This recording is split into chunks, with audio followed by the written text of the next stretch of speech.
Okay, so we're skipping 2-2. Everyone knows that. Don't do 2-2 lesson over the weekend. We're doing 2-3. All right, so this chapter we're talking about polynomials and rational functions.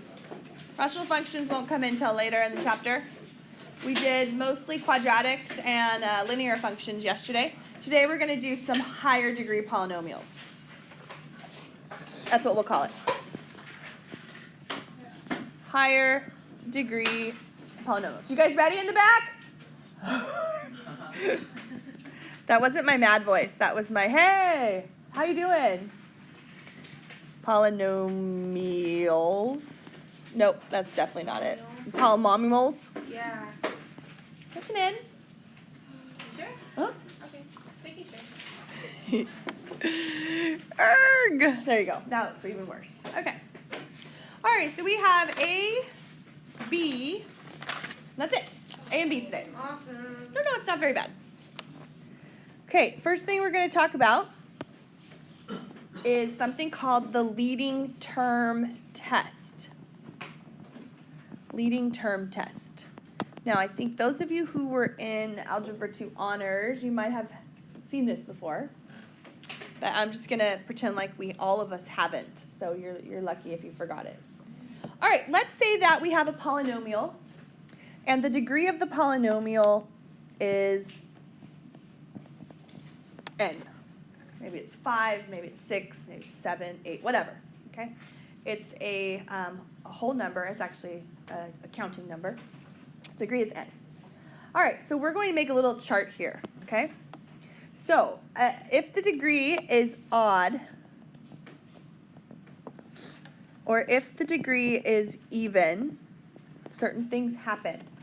The degree tells us a lot about the polynomial. The other thing that our polynomial will tell us about is over here, which would be the leading coefficient. If the leading coefficient is positive, or if the leading coefficient is negative. Do you remember this? I hear some people talking a little bit, yeah? Okay, those tell us things also.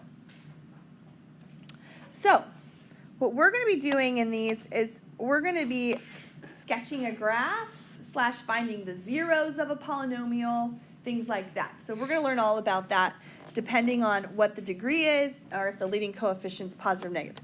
So we're going to draw a little sketch of these 4 possible choices. This reminds me of like science class. Remember when you had no? Didn't you have like male, female, or something, or recessive, or yes. Oh gosh, that was like 40 years ago. What is it?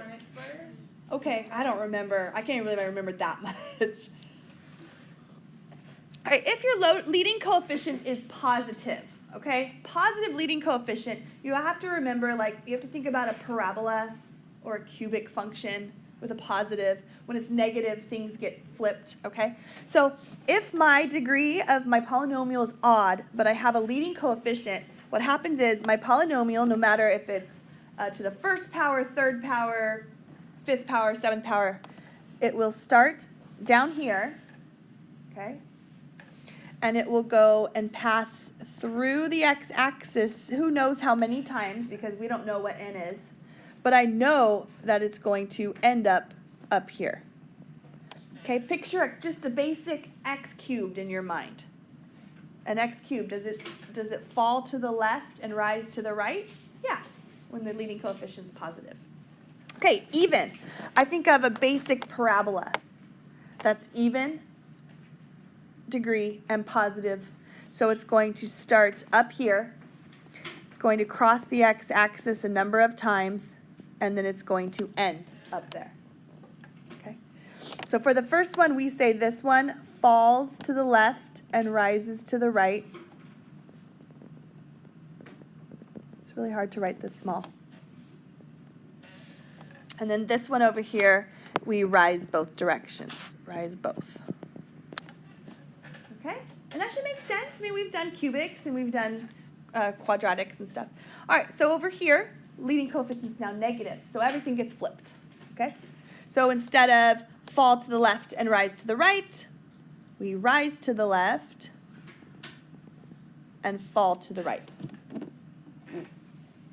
And over here, think about a negative parabola. Do you guys remember doing this last year at all? Some of you? Yeah? It's really hard to do dots on here. And there you go. Okay? You have to remember that. You have to know that chart. All right? And if you ever, it's hard to memorize or whatever, just go right back to the basics of y equals x squared. That goes up. Y equals negative x squared. That goes down. Okay? Y equals x cubed is an odd function or odd degree. It goes like that. Okay? And y equals negative x cubed. That gets flipped going this way. Okay? So if you ever forget that, you know these. You know these from the last things that we've done. All right.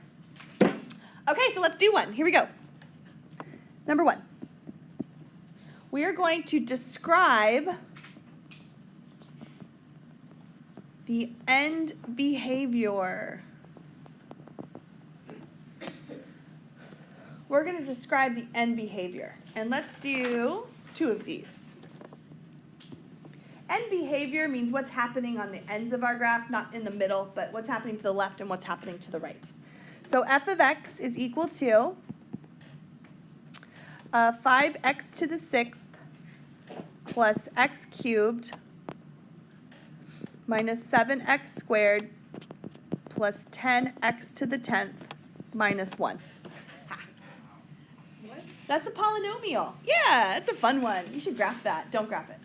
All right. What happens if we graph it? It's interesting. Can I try it? Go ahead. Okay. Yeah, it might not be that interesting. But you're not going to get your calculator for this stuff anyways. Oh, you took it out after all. Look at that. Yeah, sorry. Got him. All right. So this one right here, all we're doing is describing the end behavior. So we need to find out what the degree is and whether it's a positive or negative leading coefficient. So the degree is not 6, okay? I did not write this in an order that I should have. I probably should have, but I wanted to really mess with you. Right here is our leading term, even though it's not leading, but it should be. So this has a degree of 10 with a positive leading coefficient. So that is an even positive. I think about a parabola, even positive, and this would be up to the left and up to the right. So it rises left, rises right, however you want to say it, okay? You know that it's up, up. What happened? Is it weird? Yeah. Yeah. It's like a weird old W. Look. Oh, yeah. Yeah. Okay, cool. But it goes up, up. See that? Yeah. Yeah. Nice. Thank you. Okay, let's try this one. Negative x to the 4th plus 3x to the 7th minus 4x squared. Okay, so let's find out what is the degree of this polynomial here. Degree is what? 7. Degree is the largest one of all the monomials that you see. Okay, that's the degree. The degree is 7. Leading coefficient on the x to the 7th is positive. So this is an odd positive. So it's going to fall to the left and rise right. Okay, this is all done without a calculator. You have to know in your mind what it looks like. All right, so that's the first part. Let's move on to part B now. Part B, what we're going to do is we are going to find all the zeros of our polynomials. Okay? And there are certain ways to find the zeros of a polynomial. Now, what are the zeros of a polynomial? The zeros are the x-intercepts. Okay? They're also called roots. People call them roots. They call them zeros, roots, x-intercepts. They call them solutions because they're the answers when your polynomial equals 0. Okay. And how do we find these? Well, you can find them by graphing them on your calculator and finding the zeros, but I'm not going to let you have your calculator, so that's out. Okay. My favorite way to find the zeros or the root solutions is to factor. You're going to factor these polynomials. Okay, sometimes you can, factor them pretty easily, especially if it's like, something you've factored before. If you can't factor it, then if it's a quadratic, you will use the quadratic formula. That only works for quadratics, okay? We're going to find other ways to find zeros too. So right now we're just factoring mostly, okay? All right, so if your polynomial, once again, has degree n, that's going to tell you about how many zeros it's going to have. So if it is degree n, then your polynomial will have at most n number of zeros. At most, n number of zeros. Sometimes it'll have less, okay? So like, for example, if I have a 7th degree polynomial, it cannot have 8 zeros. 7 is the most it can have. Usually it'll be exactly 7, okay? Also, it can have at most n minus 1 maximum or minimums, okay? Think about a parabola. Parabola has degree 2. How many maximum or minimums does it have? 1, right? 2 minus 1. So that's how many it has. Okay, there's also a thing called multiplicity. Everyone learned this last year.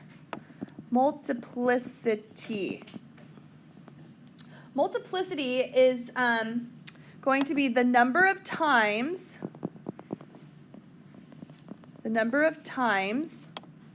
a zero repeats. Okay? The number of time a zero repeats. So if you have something like, for example, f of x equals x plus 2 squared. Okay? F of x equals x plus 2 squared. We know the zero of this polynomial is negative 2, but it actually happens twice. We say it has a multiplicity of 2. Okay? Let's do another one of those real quick, just so you understand multiplicity. Let's say you have g of x. And g of x is equal to x plus 1 squared, x minus 4 cubed, and 2x plus 1. Okay? If we were going to list the zeros, now the zeros are what makes it 0. So when they're in factors like this, it's really easy to find the zeros. So the 0 from this one would be negative 1 with a multiplicity of 2. This one right here, the 0 of that is 4 with a multiplicity of 3. And the last one's a little trickier, but set that equal to 0 and solve in your head. If you set this equal to 0, you would subtract 1 and divide by 2. And it does not have any multiplicity at all. Okay, multiplicity means multiple. It didn't happen multiple times, it happened once. So you cannot say it has a multiplicity of 1. You can't say that. That's wrong. All right. Oh, by the way, this one right here, what would the end behavior be? Okay? You do not have to FOIL the whole thing out. Okay? Don't start doing that. You will waste so much time and you'll probably go crazy doing it. You can tell what the what's it called? Degree is just by adding up how many factors it has. It has 2, 3, and 1 more. So how many is that? 6. That is a degree 6 polynomial. If I were to factor or FOIL that whole thing out, it would be x to the 6th. Horrible, right? Don't do it. So, and the leading coefficient, they're all positive. Positive 1, positive 1, positive 2. So this is n equals 6, and it's a positive, so this would go up, up. That's what the end behavior would be if I were to graph that thing. Up, up, positive, even. All right, so here we go. We got enough time? We'll do it. Number 3 or 2? 2. Number 2. We're going to determine the zeros, their multiplicity, and we're going to just sketch a graph. When I say sketch a graph, It doesn't have to be perfect, okay? We're going to sketch the shape of the graph. We're not really concerned how high and low our max mins go. We've already done that. We just want to see the basic shape of the graph, okay? All right, I have 3 of these. Let's do it. And then that's it for the day. All right, letter A. F of x equals 2x squared minus 18. So how are your factoring skills? Are they pretty good? Remember we did this at the beginning of the year? All right, so let's factor this. First of all, look for a GCF. In this case, our greatest common factor is 2. Good. We get 2 times x squared minus 9. Keep going. That's the difference of 2 perfect squares. And so I get x plus 3 and x minus 3. All right. The 2 just stretches our graph a little bit. Here we get zeros of plus and minus 3. No multiplicities at all. They don't happen more than once. And we're going to graph this. And we're going to go to 3, negative 3, and positive 3. And this is an even positive for our leading term test. It's an even degree with a positive leading coefficient. And so we know that it's going to be up, up. Okay? And we don't really care right now how far it goes down. We're just drawing the sketch of our graph. And you should know it. I mean, it's a parabola, right? It's a parabola being shifted, all that stuff. Okay. Letter B. Let's do a harder one. Are you ready for it? Yes. I heard yes. All right. G of x equals x to the third minus 3x squared minus 9x plus 27. All right, here we go. Now you need to factor that. You're not allowed to graph it on your calculator. We're going to factor it. And when you see 4 terms, you need to think grouping. Remember grouping? Yeah, we forget that one, huh? Especially those of you who know the star method and you do it that way. We don't do grouping a lot. But you got to go ahead and group it out. So factor out of the first 2 their GCF, which would be x squared. And then factor out of the second 2 a negative 9. And then we get x squared minus 9 times x minus 3, which we can keep factoring, because x squared minus 9 is difference of 2 squares. X minus 3, x plus 3, and x minus 3. 7 minutes. All right. And then go with x minus 3 squared times x plus 3. You don't have to do that, okay? But I just wanted to show you that it's going to have multiplicities. All right, so our zeros are 3 with a multiplicity of 2 and negative 3. Okay, so let's graph this, and I want to show you something special that happens here. This is just like the last one. It has the same zeros. Did you notice that? I did that on purpose. So I go to negative 3, and I go to positive 3, and I'm thinking, okay, so this is going to be a parabola, right? Because it's only going to go through those zeros. I can't make the 0 a 0. I can't make any other ones 0. Those are the only zeros. Now, this is what happens. This is a degree 3, so it's odd and it's positive. From the leading term test, odd positive says I'm going to start down here. It's going to fall to the left and rise to the right. Now, here's what happens. At a multiplicity of 2, your graph is going to act like a quadratic. Okay? So, the multiplicity of 2, your graph is going to, what I like to say, bounce. Instead of go through that number, it's going to bounce off. Okay, I'll show you. So positive 3 is our multiplicity of 2. Negative 3 is a regular 0. Our graph goes through negative 3. It's going to come down to 3 and bounce back up like a parabola right there.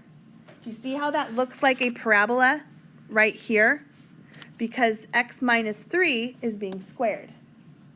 So that's what it does. And so it's a totally different graph than our parabola that we graphed a minute ago. What do you think? You like it? Yeah? It's good, huh? I like them too. They're kind of fun. Like you just graph that with no calculator. All by your, well, I helped you, but you will graph them by yourself. All right, one more. We have time. Last one. M of x equals negative 2x to the fourth plus 2x squared. Okay, so we're going to find the zeros, find the multiplicities, and graph this. So our first thing we have to do is we need to factor out a GCF. So let's go ahead and factor out negative 2x squared from both. And when you do that, you're left with x squared minus 1. Keep factoring. X squared minus 1 is going to be x plus 1, x minus 1. Okay, so you should be pretty confident in factoring. You should be pretty good by now. Factor just about anything. So our zeros are going to be 0. That's from this first factor. And it has a multiplicity of 2. 0 with the multiplicity of 2. Multiplicities are important, especially graphing, because that's where they bounce. Okay, and then we also have plus or minus 1. So those are our zeros. And plus or minus 1 are not multiplicities. They're not multiples at all. This one is degree is even, and the leading coefficient is negative. Okay? So here's how we're going to graph these. First, I like to plot the zeros. Okay? So I have negative 1, 0, and positive 1. Those are my zeros, and I cannot cross the x-axis in any other place than those 3 places.